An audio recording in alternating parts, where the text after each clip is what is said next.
সম্পূর্ণ নতুন নিয়মে কিভাবে হোয়াটসঅ্যাপ অ্যাকাউন্ট পার্মানেন্টলি ডিলিট করে দিতে হয় সেই প্রসেসটা আজকের এই ভিডিওতে চলুন দেখিয়ে দিচ্ছি। ভিউয়ার্স, আপনার হোয়াটসঅ্যাপ অ্যাকাউন্টে আসার পর উপর দিকে 3 ডট অপশনে ক্লিক করবেন। দেন এখান থেকে সেটিংস অপশনে ক্লিক করবেন। দেন এখানে অপশন দেখতে পাচ্ছেন অ্যাকাউন্ট, এই অপশনে ক্লিক করবেন।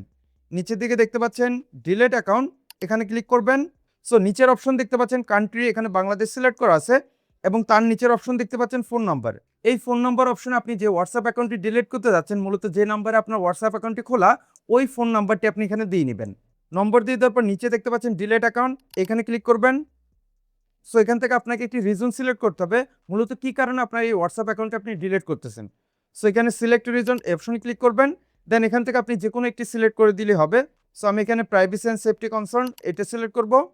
দেন নিচে দেখতে পাচ্ছেন ডিলিট অ্যাকাউন্ট, এই অপশনে ক্লিক করবেন। দেন আবার এই ডিলিট অ্যাকাউন্ট অপশন ক্লিক করে দিবেন। ক্লিক করার সাথে সাথে আপনি দেখতে পারবেন আপনাকে হোয়াটসঅ্যাপ অ্যাকাউন্টের অ্যাকাউন্ট ক্রিয়েট অপশনে নিয়ে আসবে। এর মানে আপনার এই হোয়াটসঅ্যাপ অ্যাকাউন্টটি পার্মানেন্টলি ডিলিট হয়ে গেছে।